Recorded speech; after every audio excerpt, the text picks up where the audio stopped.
আগে শাবানার ছবি দেখলে কান্না করতাম, ভাবতাম কি সত্যি সত্যি শাবানা অভাবে কান্না করে, দুঃখে কান্না করে, স্বামী সংসার নিয়ে কান্না করে।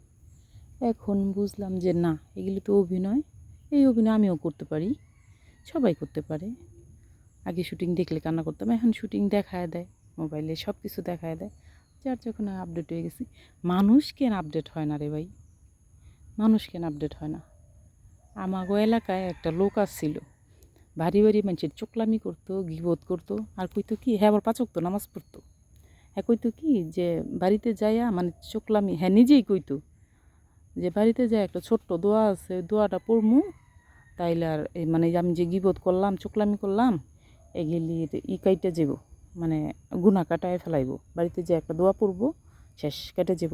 কত বড় আউলিয়া উনি, বুঝছেন? পিছনে কিন্তু সবাই হাসতো ওনার কথা শুনে, মানে ওনারে চকলখোর হিসাবে জানতাম। তো কিছু মানুষ আছে এখনও মানুষের গিবত করে। আরে ভাই, গিবত করা যে কত গুণা, আর অ্যাডভান্স কথা কয়। আর তোমরা যে অ্যাডভান্সগুলি করতে আসো না, এর থেকে আমি আরও আপডেট হয়ে গেছি। মানে তোমরা যতটুকুর মধ্যে রাখছো আমারে, আমার সমালোচনায়, আমি কিন্তু এর থেকে অনেক উপরে চলে গেছি, অনেক দূর চলে গেছি, আপডেট হয়ে গেছি। অতএব তোমাদের দিমাগটারে চেঞ্জ করো, আপডেট করো, ওকে? আর আল্লাহর কাছে হেদায়েত চাও যে তোমাদেরও হেদায়েত করুক, লগে আমারও হেদায়েত করুক।